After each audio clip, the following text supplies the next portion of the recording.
नमस्कार, मैं एकता झा और आप देख रहे हैं द खबर एक्सप्रेस। इस वक्त मेरे साथ मौजूद हैं कैलाश मिश्रा जी, जो कि तृणमूल यूथ कांग्रेस के जो है वो प्रेसिडेंट है और इसके साथ ही एक्स काउंसिलर भी रह चुके हैं। तो हम जानते हैं सर से कि 2024 में जो लोकसभा चुनाव होने वाला है उसमें वो प्रधानमंत्री के लिए विपक्ष के चेहरे में किसे देखते हैं। इसके साथ ही हिंदू राष्ट्र और बंगाल में चल रही राजनीति के बारे में भी कुछ मज़ेदार बातें करते हैं हम सर से। बहुत स्वागत है, आपने अपना टाइम दिया हमें। तो सर, सबसे पहले सर आपसे ये होगा सर, तृणमूल कांग्रेस का जो स्लोगन है माँ माटी मानुस, सर इसका मतलब क्या है? हम लोग माँ माटी मानुस तृणमूल कांग्रेस का स्लोगन ममता बंदोपाध्याय ने दिया। आप जानती हो, ज़मीन से जुड़ी हुई नेत्री है। माँ का मतलब सभी जानता है, जो जन्म देता है। अब हम जो जन्मभूमि होता है, तो बंगाल की जो भूमि है उसको हम लोग माँ मानते हैं। माटी का मतलब हुआ जो माटी से जुड़े हुए इंसान है, जो कृषक है, जो मजदूर है, जो किसान है, ये लोग होते हैं ज़मीन से जुड़े हुए लोग। तो हम लोग को जो बंगाल की माटी है, जो माटी से जुड़े हुए लोग हैं, वो उनका मतलब माटी हुआ। मानुस हुआ जो 10 करोड़ जनता है, वो किसी भी जाति के हो, किसी के भी धर्म के हो, बंगाल में रहने वाले तमाम जनता।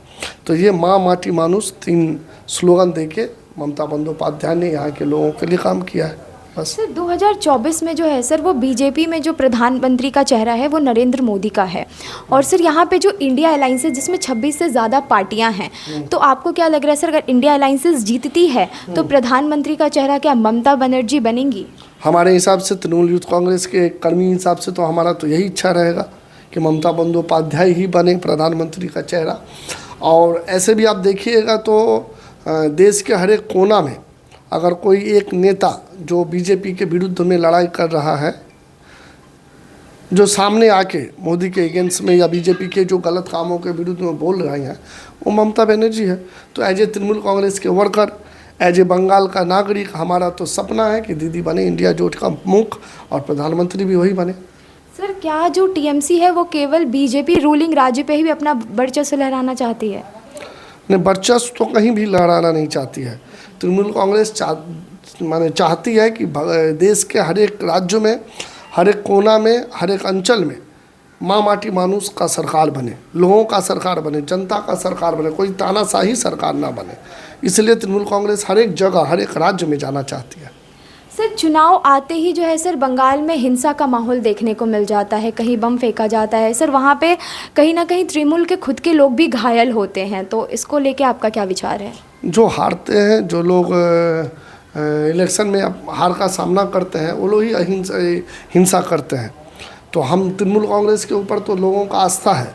यहाँ के 50% लगभग लोग तृणमूल कांग्रेस को वोट देते हैं। तो तृणमूल कांग्रेस को हराने के लिए जो नहीं जीत पा रही है बीजेपी, सीपीएम, ये सब मिलके ये हिंसा का माहौल कायम करते हैं। और सर अगर भारत हिंदू राष्ट्र घोषित की जाती है तो आप उसका समर्थन कर रहे हैं, या फिर आपको क्या लगता है ये होना चाहिए? मैं आपको बता रहा हूँ, ये ऐसा कोई चीज़ नहीं है जो मुंह में आया और मैं कर दिया। भारत का संविधान है, अंबेडकर जी लिखे हुए हैं उस संविधान को। तो ये हर एक धर्मों के लिए, हर एक जाति के लिए है। तो ये कोई एक व्यक्ति व एक विशेष वर्ग नहीं बोल सकता कि ये राज्य हो जाएगा, ये राष्ट्र हो जाएगा। इसके लिए नियम, इसके लिए पार्लियामेंट, इसके लिए संविधान की ज़रूरत होती है। तो हमारा मानना है कि सर्वसम्मति से देश के प्रायः 1.25 लाख करोड़ जो नागरिक हैं, वो जो चाहेंगे वो होना चाहिए। और सर आए दिन जो है बंगाल में कभी सीबीआई का रेड, कभी ईडी का रेड पड़ रहा है और नए नए जो है नेताओं का चेहरा सामने आ रहा है। अभी कुछ 3-4 दिन पहले ज्योतिप्रिय मल्लिक जी का भी नाम सामने आया है। तो सर और कितने नेता हैं जिनका नाम सामने आना बाकी है, या फिर सर ये जो अपोजिशन पार्टीज़ हैं उनका चोचला है? यहाँ नहीं, खाली बंगाल में नहीं, अरविंद केजरीवाल के यहाँ भी हो रहा है। राजस्थान में चीफ मिनिस्टर के यहाँ, जिस राज्य में बीजेपी हारती है उस राज्य में यही जो सीबीआई ईडी को भेजती है जितवाने के लिए। इससे नहीं जीत होता है, इससे जीत नहीं होता है। सीबीआई के लोग थोड़ी वोट देंगे, वोट जनता जनार्दन देती है गणतंत्र में। तो जितना सीबीआई है उसको पढ़ा के लिखा के भेजा गया है। अच्छा आप बताओ, ज्योतिप्रिय मल्लिक के यहाँ पे रेड हुआ, शुभेंदु अधिकारी का वीडियो आप देखे हो पैसा लेते हुए, उनके यहाँ क्यों नहीं हुआ रेड? उनको क्यों नहीं बुलाता है सीबीआई? तो ये सब जानता है, पब्लिक सब जानती है भाई। तो सर शुभेंदु अधिकारी तो अभी बीजेपी में है, तो उनके यहाँ, वो बीजेपी में रहने से उनके यहाँ सीबीआई नहीं जा सकता है। ये सीबीआई का कॉन्स्टिट्यूशन में लिखा हुआ है कि बीजेपी नेता के घर में आप नहीं जाओगे, अब विरोधियों के घर में जाओगे, ऐसा है कुछ नियम? सीबीआई तो इंडिविजुअल इंस्टीट्यूशन है ना देश का, उसको तो जहाँ भी गलत हो वहाँ दौड़ना है। वो तो पहले टीएमसी में थे और अभी वो बीजेपी में जा चुके हैं। मैं टीएमसी बीजेपी नहीं बोल रहा हूँ, बोले सीबीआई को कहाँ जाना चाहिए आपके हिसाब से? जहाँ गलत हो वहाँ, तो आप बोल रही हैं कि वो बीजेपी में है, नहीं तो सर, वो बीजेपी टीएमसी में थे और अभी वो बीजेपी में जा चुके उनके घर हैं। में सीबीआई नहीं जा सकता है? सर ऐसा हो रहा है क्या? नहीं हो रहा, ये तो मैं आपसे पूछ रहा हूँ, यही तो मैं आपसे पूछ रहा हूँ। आप जो हमसे पूछ रही हैं कि सीबीआई आया है और क्या चेहरा है, तो ये तो खुला किताब है कि सीबीआई बीजेपी का एजेंट होकर काम कर रहा है, तो वहीं जाएगा जहाँ हार का सामना करना पड़ रहा है बीजेपी को। जहाँ जीत रही है वहाँ नहीं जा रही है। और सर इलेक्शन का जब रिजल्ट आने वाला होता है तो सर यहाँ पे दिखता है बैलेट बॉक्स को जो है सर कभी पानियों में फेंक दिया जाता है, तो कभी जो हारते हैं वो डर के मारे ये सब करते हैं।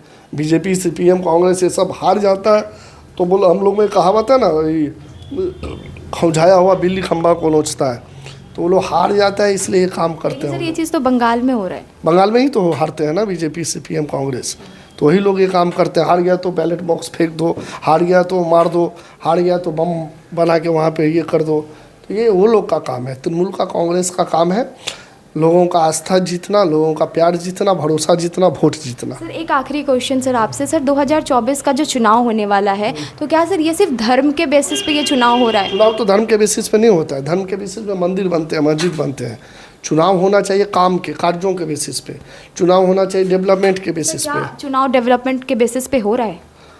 होगा। एक बार किसी को आप मूर्ख बना सकते हैं, जनता को, किसी विशेष वर्ग को एक बार मूर्ख कोई बना सकता है, बार बार थोड़ी बनाएगा।